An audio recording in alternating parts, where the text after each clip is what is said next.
अस्सलाम वालेकुम दोस्तों, मैं हूं फयाज़ महमूद और आप देख रहे हैं फयाज़ महमूद यूट्यूब चैनल। दोस्तों 20 जनवरी से लेके आज दिन तक डोनाल्ड ट्रंप की जानिब से जो प्रेसिडेंट डोनाल्ड ट्रंप हैं उनकी जानिब से 6 बड़ी इमिग्रेशन जो हैं वो चेंजेस सामने आई हैं और उनमें से 21 से ज़ायद ऐसे इक़दामात हैं जिन्होंने इमिग्रेशन सिस्टम को डायरेक्टली जो है वो मुतासिर किया है या उससे वो हिट हुए हैं। अब ये वो चेंजेस हैं जिसमें से आप में से भी कई लोग इस पे मुतासिर होंगे या फिर मुतासरा हैं।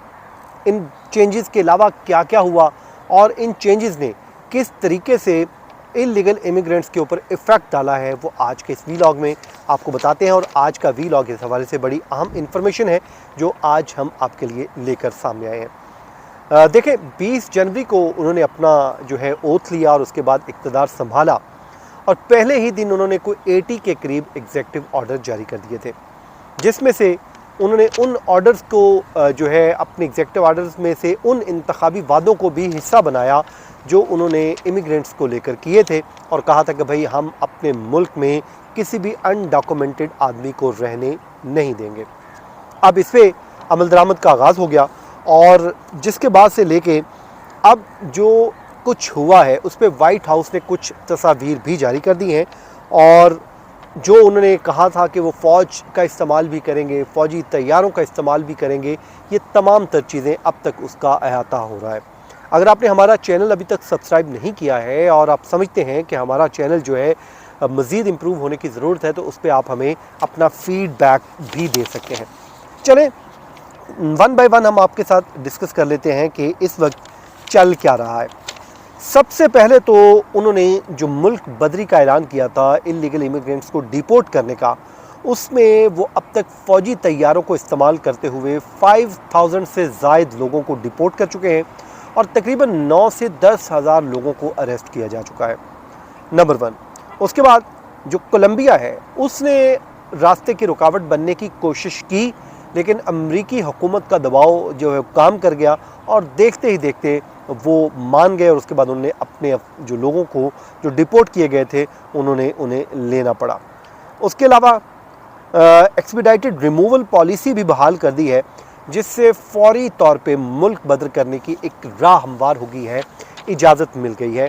ये बड़ी अब तक की अहम डेवलपमेंट है जो अभी तक उन्होंने जितने भी डिसीजंस या जितनी भी इख्तियारात का इस्तेमाल किया है। उसके बाद जी नंबर 3 पे उन्होंने अमेरिका और मैक्सिको की जो सरहद है, बॉर्डर है, उस पर सिक्योरिटी इजाफी लगा दी है। उसके के असरात क्या हुए हैं, उन्होंने सिर्फ अपने मुल्क में लगाई है बल्कि मैक्सिको को भी कहा कि जी आप अपने मुल्क से भी लोगों की आमदोरफ्त को रोकें ताकि कोई भी इल्लीगल इमिग्रेंट्स अमेरिका में दाखिल ना हो सके।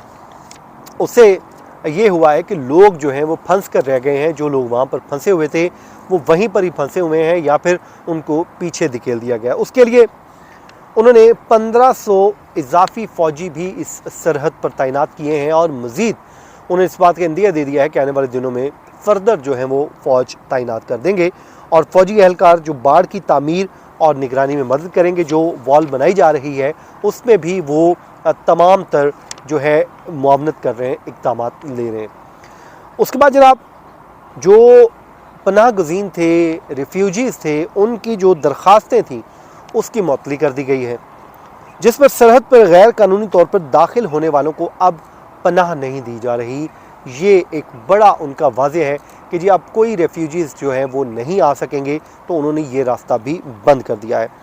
उसके बाद मैक्सिको जो है उन्होंने रीमेन इन मैक्सिको पॉलिसी का निफाज भी कर दिया है, जिसमें आप मैक्सिको में वो कहते हैं बैठ कर वहाँ से बैठ के आप असाइलम के लिए अप्लाई करें और अपना इंतज़ार करें अपनी बारी का। वो कितना लंबा है वो भाईजान 10 लाख मतलब 1 मिलियन का बैकलॉग ऑलरेडी मौजूद है और आप सोचिए कि जब उस पर अमल दरामद होगा, जब आपकी टर्न आएगी तो आपको ना जाने कितने ही बरस जो है मैक्सिको में रहना पड़ेगा।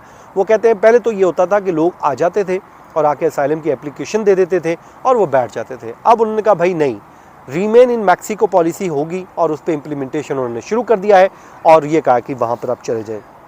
उसके बाद जनाब उन्होंने इमिग्रेशन की जो कोर्ट्स हैं उसमें भी चेंजिंग लाए हैं और इसके अलावा क्योंकि वहाँ पर जो बैकलॉग है वो 3.6 मिलियन तक का है वो ये समझते हैं कि इसको भी अब वो ख़त्म करना चाहते हैं और इसलिए उन्होंने कई जो इमिग्रेशन के जजेस हैं उनको उनकी नौकरियों से बरतरफ भी कर दिया है।